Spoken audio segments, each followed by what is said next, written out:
ไปเหือนใดใครกะซานกระติบเขาเบิดเนาะอนุญาตเด้อเนาะอยู่บ้านนี่เขาไปเหือนใดเพิ่นกะซานกระติบเขาเบิดเนาะเป็นชุมชนอะไรอะเรานั่งตั้งเพิ่นมาเวียกในนึงขออนุญาตหน่อยหนึ่งที่เอาลงหนังสือพิมพ์เบิ่งกองพุ่นที่เอาลงทุกเป่า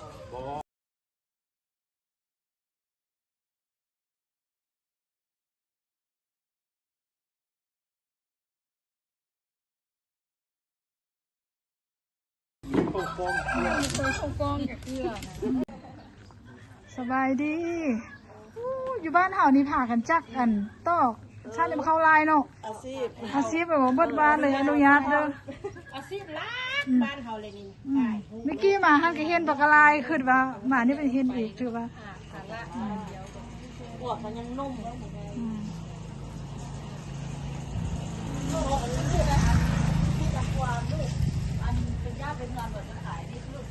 อันนี้วายเลยได้เนี่ยเนาะอันนี้วายเลยวายกับชาติเขาคือกันว่ะเอามาพันหัวมันโอ้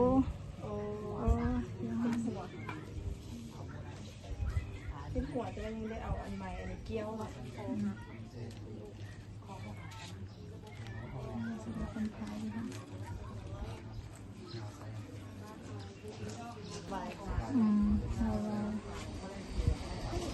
เคยเล่นแต่น้อยเคยเห็นได้เราอย่างสิแม่มือดื้อที่เขาสานเลยจะช่วยหลายบอกผู้ถามผู้สานเรื่องผู้สานผู้สานแอบเนี่ยวะยังไงก็ได้มือสองหน่วยนี่มันเป็นตุ้มโตมันเป็นตุ้มสตับเขาคูดต่อคูดมันสวยไหมกลางแล้วมันได้2 หน่วยแล้วมือมันเป็นสามขนาดก็ถือว่าคันด้วย50ก็ได้ในมือละแสนเอายังโตมันไม่ใส่ด้วย80บ่ได้สำนักไปทางคูดไหวทางแจ็คต่อทางซานพร้อมเดินมือ180อันนี้ซื้อพวกไปพระเจ้าซื้อเป็นไส้น้ำมันดีถ้าไปวงนอกมันทำให้เครื่องมีหรอไม่มีแล้วครับตับแล้วนี่บังกอในนี้มีแย่อันนี้ดูได้นี่แฮนดี้คัพอริยาโลได้นี่ในเนาะนี่มีตัวมันกระชานเป็นอันนี้ซานแอปเปิลอันนั้น1ซานนี่ซานซานหน้ามันอันนี้ผักส่วนจักตอกกับจักตอกเนาะผักส่วนซานกับซานบ้านนายางเนาะคุณโฮงโอ้เรียอร่อยเด้บ้านอะไรนครหลวงในจันทร์เลยคุณลูกว่ามา3 ทีม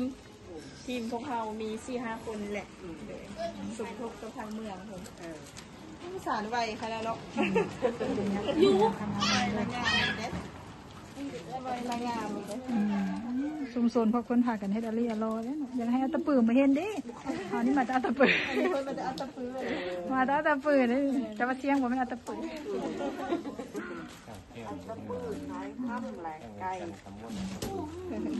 อันนี้นี่ขันคายนี่หน่วยเขาได้หน่วยใน50อันนี้50เนาะกันซูแล้วกันด้วย50อันนั้นก็ชิ้นใหญ่กว่ากับชิ้นแพงกว่าไม่เอามาสั่ง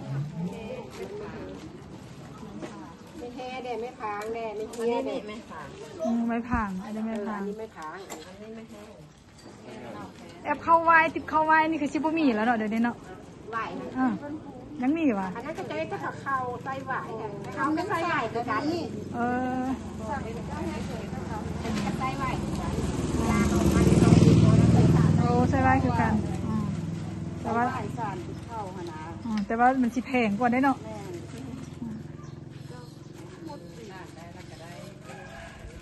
ไว้ได้หลาย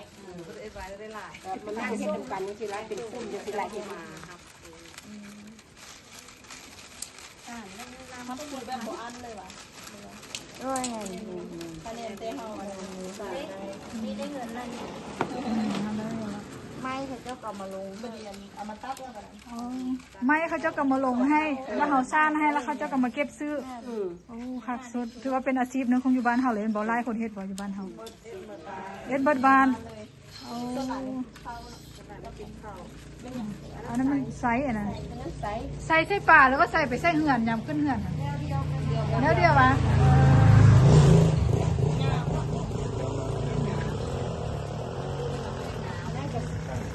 ใส่กับแม่ค้า